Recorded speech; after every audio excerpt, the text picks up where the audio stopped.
My RTX 3070 didn't become bad, but it has been annoying me. Driver issues like my displays not waking up from sleep, weird issues in Linux, and 8GB of VRAM for 1440p not cutting it anymore.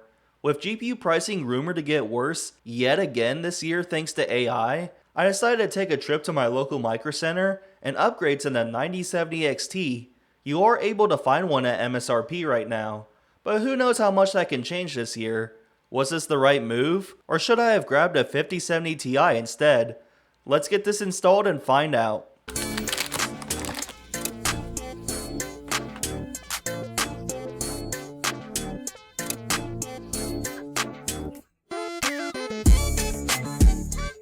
Now that my new GPU is installed, I'm testing 4 games across Windows and the Bara Linux, plus rendering a video in DaVinci Resolve. 2 titles are Windows only thanks to the kernel level anti-cheat, but the rest run under Proton. Specs and drivers are on screen for reference. Let's start with Black Ops 7. This is a modern GPU heavy title, and with the RTX 3070, I was completely GPU bound. At basic settings with high textures, I averaged 108 FPS, with 1% lows dipping to 77. Upgrading to the 9070 XT changes that entirely. Average frame rates jump past 200 FPS, with much stronger lows across the board. Even at ultra settings, performance nearly doubles, and for the first time, my CPU starts becoming the bottleneck. On to Fortnite, average FPS is in ranges. Epic settings with no nanite and DLSS and FSR set to balanced, the 3070 does fine, ranging from 140 to 150 on average. The 9070 XT delivers a more consistent frame rate, with 1% and 0.1% lows drastically improving, making the experience feel smoother. With the basic preset, some gaps narrow, but the 9070 XT stays above 300 FPS on average and has a vastly stronger 0.1% low. Now for titles that run on Linux. Hitman World of Assassination has an interesting story to tell. Performance got worse with the 3070 in the Bara, other than minimum FPS.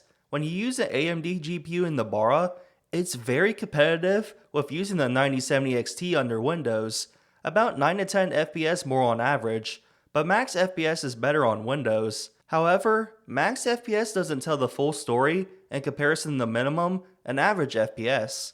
Last but not least, Red Dead Redemption 2.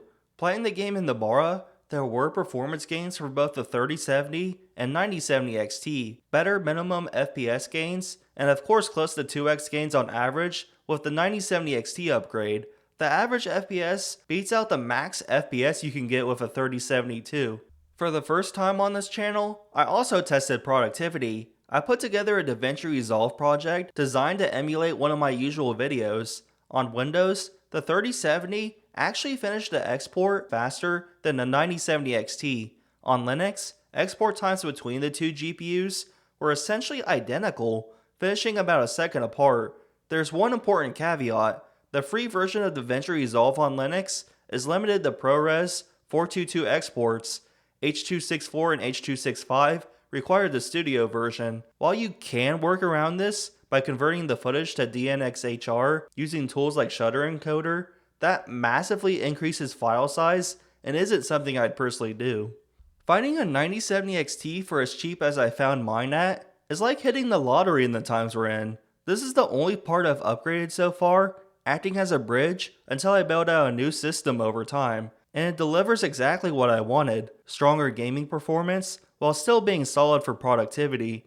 On Linux, AMD GPUs are genuinely plug and play. The Bara automatically selected the correct drivers, while on Windows, I had to fully remove NVIDIA drivers before things settled in. There were a few hiccups initially, which is expected, but overall the experience made one thing clear: going all AMD is the most straightforward route for Linux. I'll be exploring Zorin OS next, based on recent poll results, so if you're interested in that, show some support down below. I'm JustSomeTechie, catch you on the next one. See you then.